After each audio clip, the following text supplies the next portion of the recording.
Hello everyone, hope you all are doing incredibly great. This is Pooja and I welcome you to my channel. If you are new here then please first go and subscribe to my channel क्योंकि मेरे channel पर आपको ऐसे ही informative videos मिलते रहेंगे. So friends, मैं भी आप ही की तरह एक स्टूडेंट हूँ and I did a lot of research before choosing to open my GIC bank account. मैंने मेरा GIC account CIBC में open किया. So मैंने particularly CIBC ही क्यों select किया for my GIC and what benefits does CIBC have over Scotia? ये सारी चीज़ें मैं इस वीडियो में डिस्कस करने वाली हूँ. So stay tuned and video को एंड तक देखना. उससे पहले यार चैनल को प्लीज सब्सक्राइब कर देना.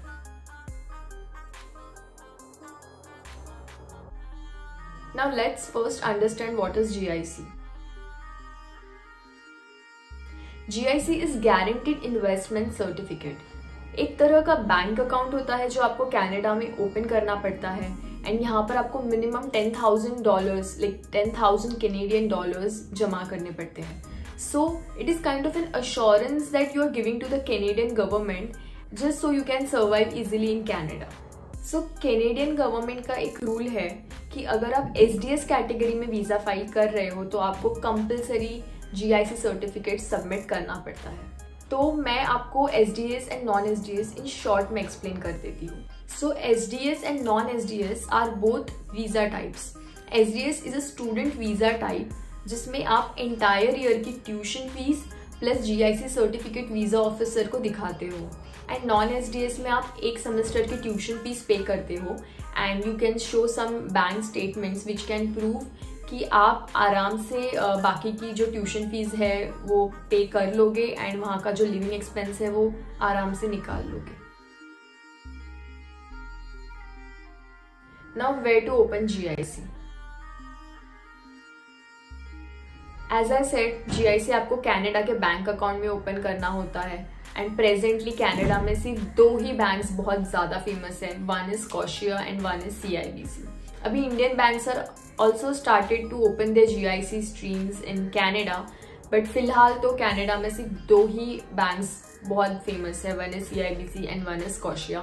सो आई विल सजेस्ट कि आप इन्हीं 2 बैंक में से कहीं पे GIC अकाउंट खोल लो because this banks are more reachable and they have more ATMs.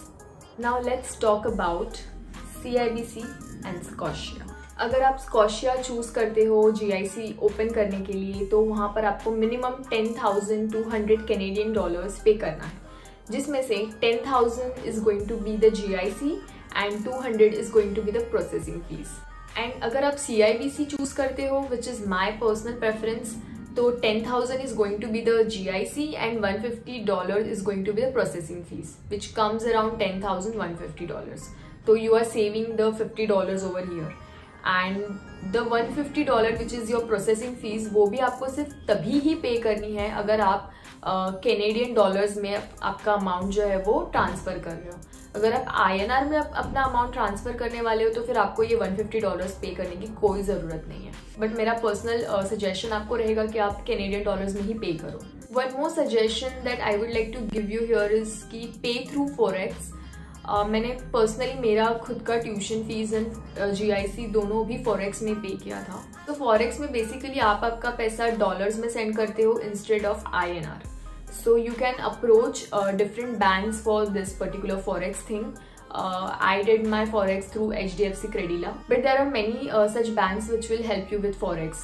SBI is there, Bank of Baroda is there, Axis Bank is there, ICICI is there. I would suggest कि go with government banks because उनका जो foreign exchange rate होता है is very much less. At least 0.30 पैसा is less as compared to the private banks. So you can definitely approach private banks and check what is their exchange rate.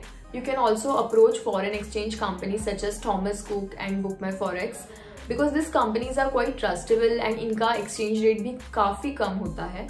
So आप इनके साथ अच्छा खासा negotiate भी कर सकते हो. So either go for the banks or either go for foreign exchange companies. जब मैंने मेरा प्रोसेस करना स्टार्ट किया था तब 1 कैनेडियन डॉलर की market value was around 58.30 rupees. This price keeps varying as per the market. तो HDFC क्रेडिला ने मुझे वो at an exchange rate of 58.70 rupees पर दिया था बट अगर वही सेम चीज़ मैं अगर गवर्नमेंट बैंक के पास जाती एंड उनको एक्सचेंज रेट मांगती तो शायद मुझे वो अराउंड 58.60 में मिल जाता. So I would have saved at least 10 पैसा on that. So I would suggest you कि please approach government banks and also approach the foreign exchange companies like Thomas Cook and Book My Forest. उनके पास भी बहुत अच्छे offers होते हैं. उनके साथ negotiate करना भी थोड़ा easy होता है as compared to the banks. Also friends, if you want to know how I saved on around 17 to 18,000 rupees while paying my tuition fees, then you can check the I button. I have made a separate video on that. Now let's discuss the benefits of choosing CIBC over Scotia point by point. Benefit number 1 is the processing fee. As I said earlier also, Scotia is taking $200 as a processing fee, while CIBC will only ask for $150. So you're already saving your $50 here. Benefit number 2 is the processing time. CIBC का processing time Scotia से काफ़ी ज़्यादा better है. In fact अगर आप CIBC choose करोगे तो आपको आपका GIC certificate within 2 to 3 days आ जाएगा, whereas Scotia will take at least a week और मोर देन दैट. सो जितना जल्दी आप आपका GIC सर्टिफिकेट ले सकते हो उतने जल्दी आप आपका वीज़ा फाइल कर सकोगे. एंड जितना जल्दी वीज़ा फाइल करोगे उतने जल्दी आपका PPR आएगा. जितने जल्दी PPR आएगा उतने जल्दी आप कनाडा पहुंच जाओगे. Benefit number 3 is the number of installments. CIBC will give you all your money back within 8 installments. $2,000 आपको आपके फर्स्ट मंथ में मिलेंगे जब आप कनाडा लैंड करोगे, एंड रिमेनिंग $1,000 आपको आपके रिमेनिंग 9 months में मिलेंगे. तो that's a good deal, right? Where Scotia आपको जो आपका $10,000 है वो 12 इंस्टॉलमेंट्स में देगा. So $2,000 will come in your first month and $667 you will get each month. So you will get your money, entire money in an 12-month installment. अब Canada जा रहे हो, खर्चे बहुत है, तो $1,000 instead of $667 is something which I would prefer, and that is why I chose CIBC. क्योंकि 2-3 महीने में तो पार्ट टाइम जॉब लग चुकी होती है एंड बंदा वैसे ही 5-6 महीने में आराम से सेटल हो जाता है. तो that is why I think CIBC gives a very good deal. अब बैंक्स की बात कर रहे हैं तो इंटरेस्ट रेट की भी बात कर लेते हैं. Interest rate would be somewhere around 0.5 to 1%. So benefit number 4 is the referral bonus. So there is a section in CIBC called as a referral section. So in this section, you and the person that you are referring to will get to earn $25. So for example, अगर आप मुझे refer कर रहे हो, which by the way you can, तो मुझे and the person who is referring me both will get $25 in our CIBC account. तो अगर आपको ये वीडियो पसंद आ रही है and if you think कि you are getting any value out of this video, then you can definitely consider referring me. This is my referral ID. इस आपके साथ साथ मुझे भी $25 मिलेंगे. So this is it for today. Thank you for watching till the end.